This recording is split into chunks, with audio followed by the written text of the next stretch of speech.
को नमस्कार, जय हिंद, बहुत बहुत स्वागत है आपका। मैं हूं राजेश शर्मा। मित्रों, आज मैं आपको बताना चाहता हूं ई अटेंडेंस को लेकर आप परेशान हो गए होंगे। जैसे ही आप स्कूल गए होंगे और आपने हमारे शिक्षक ऐप के माध्यम से ई अटेंडेंस लगाने का प्रयास किया होगा तो आपके यहां पर एक फ्लैश मैसेज वायरल हुआ होगा। वो फ्लैश मैसेज क्या है? वो फ्लैश मैसेज यह कह रहा है आपसे कि अब आप स्कूल से ही ई अटेंडेंस लगाएंगे, अन्यथा की स्थिति में आपकी ई अटेंडेंस मान्य नहीं की जाएगी। मित्रों, नियमित शिक्षकों के साथ हम अतिथि शिक्षकों को भी ई अटेंडेंस लगाने के लिए मजबूर किया जा रहा है। ना तो हमको समय पर मानदेय मिलता है। जुलाई, अगस्त, सितंबर निकल जाने के बाद भी कई संकुलों में मानदेय जनरेट नहीं हुआ है और अब विभाग ई अटेंडेंस लगवा रहा है। और ई अटेंडेंस में ऐसा महीना नहीं है कि किसी का अवकाश ना हो, किसी का छुट्टी ना हो। और हमारे लिए सीएल, ऐच्छिक अवकाश कुछ भी नहीं है। सिर्फ दिन के हिसाब से जितना दिन आप काम करेंगे उतना पैसा आपको मिलेगा। यहां पर एक कलेक्टर का भी आदेश है, लेकिन अब नियमित शिक्षकों का कहना है कि इसमें कुछ सुधार हो। आखिरकार ये क्या हो रहा है? कहीं 200 मीटर दूर बता रहा है, कहीं 1500 मीटर दूर बता रहा है, कहीं 4000 मीटर दूर बता रहा है, जबकि आप स्कूल के बाहर खड़े हैं। अब लोकेशन के जरिए ई अटेंडेंस लग रही है और ई अटेंडेंस को लेकर अब सभी घबरा रहे हैं। तो यहां पर स्क्रीन पर कुछ आपको फॉर्मूला बताना चाहता हूं।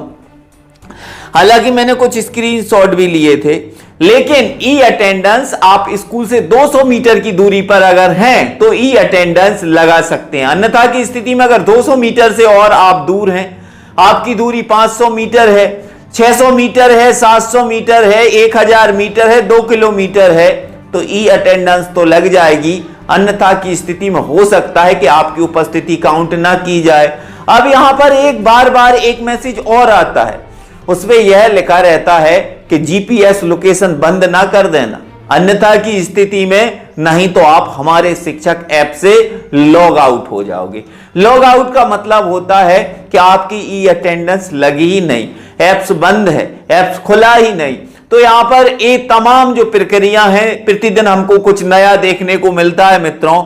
लेकिन अतिथि शिक्षक तो गए थे गुरु दक्षिणा कार्यक्रम में, लेकिन यहां पर अब अतिथि शिक्षकों के लिए कुछ आदेश जारी होना है और कुछ आदेशों में कुछ मिलना भी चाहिए। अब जैसे 5 घंटा काम करना अनिवार्य है, तो 5 घंटा के हिसाब से आप जो मानदेय दे रहे हैं उसमें थोड़ी वृद्धि कर दें, जिससे कि गेस्ट टीचरों के लिए कुछ लाभ हो। तो यहां पर पहला यहां पर हम आपको बताना चाहते हैं, ये आप स्क्रीनशॉट देखिए।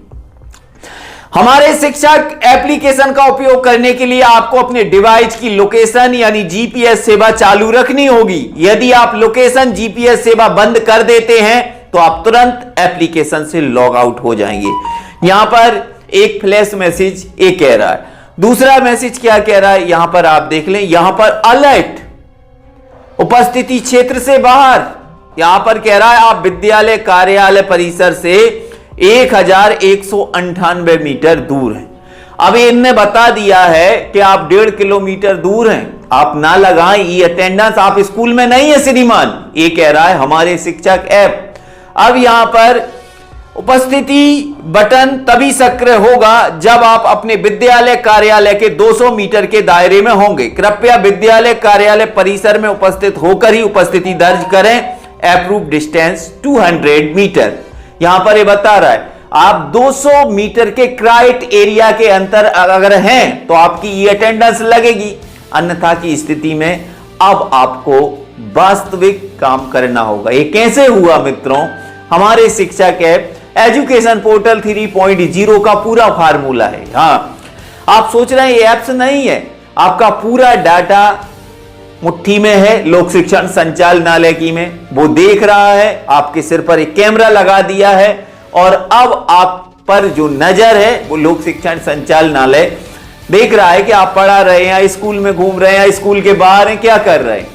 लेकिन ये नियमित शिक्षकों के लिए तो सही था, लेकिन इसमें अतिथि शिक्षक हैं, उनके साथ घुन भी पिस गया है मित्रों। ये बात सही है, लेकिन यहां पर एक आदेश निकाला है कलेक्टर ने। हाँ, अब कलेक्टर का आदेश देखिए स्क्रीन पर कार्यालय कलेक्टर जिला दतिया मध्य प्रदेश और संकुल प्राचार्य समस्त शासकीय उच्चतर माध्यमिक विद्यालय हाई स्कूल जिला दतिया, प्राचार्य समस्त शासकीय उच्चतर माध्यमिक विद्यालय हाई स्कूल जिला दतिया, प्रधान अध्यापक समस्त शासकीय माध्यमिक विद्यालय प्राथमिक शाला जिला दतिया। सभी के लिए है प्राथमिक ना माध्यमिक पीएसओ या एमएस शालाओं में कार्यरत शिक्षकों एवं अतिथि शिक्षकों की ई अटेंडेंस के संबंध में संदर्भ कार्यालयीन पत्र क्रमांक शिक्षक ई अटेंडेंस 2025 दिनांक 8/8/2025 का पत्र क्रमांक 429988 दिनांक 12/8/2025 एवं पत्र क्रमांक 439361 दिनांक 18/8/2025 और इसके बाद में संदर्भ लिया है इन्होंने 2025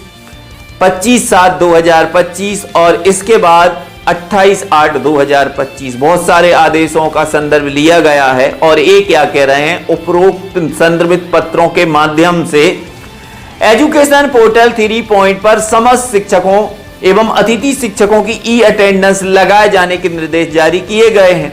एजुकेशन पोर्टल 3.0 के अनुसार दतिया जिले में 118 शाला प्रभारी, 86 अतिथि शिक्षक एवं 522 शिक्षकों द्वारा अभी तक ई अटेंडेंस नहीं लगाई जा रही। ई अटेंडेंस नहीं लगाए जाने हेतु प्रथम दृष्टया संबंधित संस्था प्रधान एवं संकुल प्राचार्य उत्तरदायी हैं।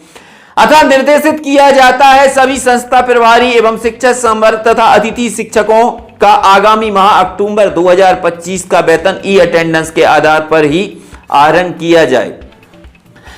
जिन शिक्षकों द्वारा ई अटेंडेंस नहीं लगाई जा रही उन शिक्षकों को अनुपस्थित दर्ज किया जाएगा। अतः आपको निर्देशित किया जाता है कि जिला अंतर्गत कार्यरत समस्त शिक्षकों अतिथि शिक्षकों की ई अटेंडेंस लगाए जाने की कार्रवाई प्राथमिकता के आधार पर सुनिश्चित करें।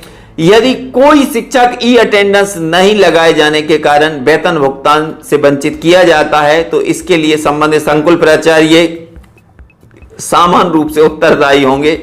मुख्य कार्यपालन अधिकारी कलेक्टर जिला दतिया। देखिए, हम प्रयासरत हैं कि जुलाई अगस्त का मानदेय तो आपका ऑफलाइन हो जाएगा जारी, वो भी प्रयास करने के बाद, लेकिन अब ई अटेंडेंस के आधार पर ही आपका मानदेय जारी होगा। इसमें कोई विसंगति नहीं है, कोई कुछ नहीं कर सकता। ये डायरेक्ट लोक शिक्षण संचालनालय भोपाल के निर्देश हैं और इनका पालन करना होगा। अब यहां पर जो सुधार हो रहे हैं धीरे धीरे आप और भी देखते जाइए मित्रों। बाकी आप सभी की क्या राय है वो आप कमेंट्स में बताएं। जय हिंद, वंदे मातरम।